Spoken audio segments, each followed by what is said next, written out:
एक साधारण व्यापारी जिसने राजा का भरोसा जीता, पर एक छोटे से झाड़ू लगाने वाले सेवक के अपमान ने उसकी जिंदगी बदल दी।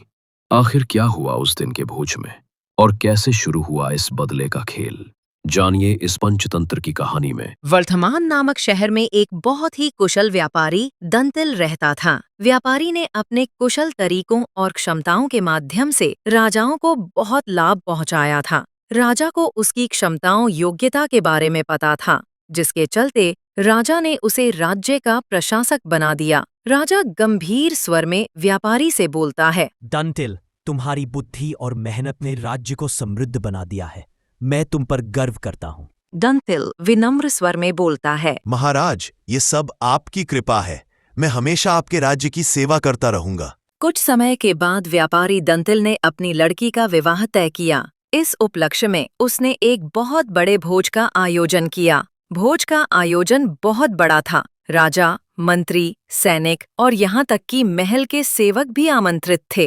राजघराने का एक सेवक जो महल में झाड़ू लगाता था, वो भी इस भोज में शामिल हुआ, मगर गलती से वो एक ऐसी कुर्सी पर बैठ गया जो केवल राज परिवार के लिए रखी हुई थी। सेवक को उस कुर्सी पर बैठा देखकर व्यापारी दंतिल को गुस्सा आ जाता है और वो सेवक को फटकारता है और बोलता है, अरे, यह कुर्सी राज परिवार की है। हटो यहाँ से। तुम जानते नहीं हो, ये जगह तुम्हारी नहीं है। अपनी बेइज्जती से सेवक को बड़ी शर्मिंदगी महसूस होती है और वह व्यापारी दंतिल को सबक सिखाने का प्रण लेता है।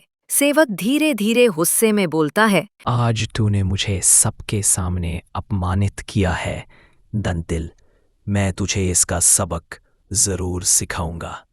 अगले ही दिन सेवक राजा के कक्ष में झाड़ू लगा रहा होता है। व्यापारी को सबक सिखाने के लिए सेवक अपनी योजना पर अमल करता है। वह राजा को अर्धनिद्रा में देखकर बड़बड़ाना शुरू करता है और बोलता है, इस व्यापारी की इतनी मजाल कि वह रानी के साथ दुर्व्यवहार करे। माना वह राजा का विश्वास पात्र है, इसका मतलब यह नहीं कि वह रानी से दुर्व्यवहार करे। ये सुनकर राजा की नींद खुल जाती है, परंतु वह सोने का नाटक करके सेवक की सारी बातें सुनता है और वह सेवक से पूछता है, जो तुमने अभी बोला, क्या वह वाकई में सच है? क्या तुमने व्यापारी को रानी से दुर्व्यवहार करते देखा है? मुझे तुरंत सच बताओ। सेवक तुरंत राजा के चरण पकड़ता है और बोलता है, मुझे माफ कर दीजिए राजन, मैं कल रात को सो नहीं पाया। मेरी नींद पूरी नहीं होने के कारण मैं कुछ भी बड़बड़ा रहा था। ये सुनकर राजा सेवक को कुछ नहीं बोलता, लेकिन उसके मन में शक पैदा हो जाता है। दूसरी तरफ सेवक की योजना सफल हो जाती है और वह राजा के मन में व्यापारी के लिए शक पैदा कर देता है। उसी दिन से राजा व्यापारी दंतिल के महल में बेखौफ घूमने पर पाबंदी लगा देता है और उसके अधिकार कम कर देता है। अगले दिन जब व्यापारी दंतिल महल में आता है तो उसे पहरेदार रोक देते हैं। ये देखकर व्यापारी दंतिल बहुत आश्चर्यचकित होता है। महल में क्या चल रहा है व्यापारी नहीं समझ पाता है। तभी वहीं पर खड़ा हुआ सेवक मजे लेते हुए बोलता है, अरे संतरियो, जानते नहीं ये कौन है? यह राजा के बेहद करीब और सबसे योग्य व्यक्ति है। ये इतने प्रभावशाली व्यक्ति हैं जो तुम्हें बाहर भी फेंकवा सकते हैं, ठीक वैसे ही जैसा इन्होंने मेरे साथ अपने भोज में किया था। तनिक सावधान रहना। हम सभी सेवकों को इनसे डर के रहना चाहिए। ये महाशय कुछ भी कर सकते हैं। ये सुनते ही व्यापारी दंतिल को सारा माजरा समझ में आ जाता है। वह समझ जाता है कि ये जो कुछ भी हो रहा है सब सेवक की वजह से हो रहा है। वह सेवक से अपने किए की माफी मांगता है और सेवक को अपने घर खाने पर बुलाता है। व्यापारी दंतिल सेवक की खूब आवभगत करता है। फिर वह बड़ी विनम्रता से भोज वाले दिन किए गए अपमान के लिए क्षमा मांगता है और बोलता है, हे सेवक, मुझे माफ कर दो।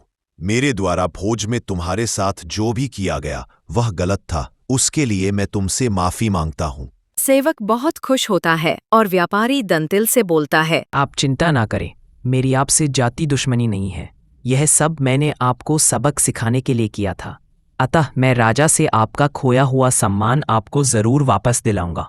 अगले दिन राजा के कक्ष में झाड़ू लगाते हुआ सेवक फिर से बड़बड़ाने लगता है, हे भगवान, हमारा राजा तो इतना मूर्ख है कि वह कुशल खाने में भोजन करता है। ये सुनकर राजा क्रोधित हो जाता है और बोलता है, मूर्ख, तुम्हारी ये हिम्मत!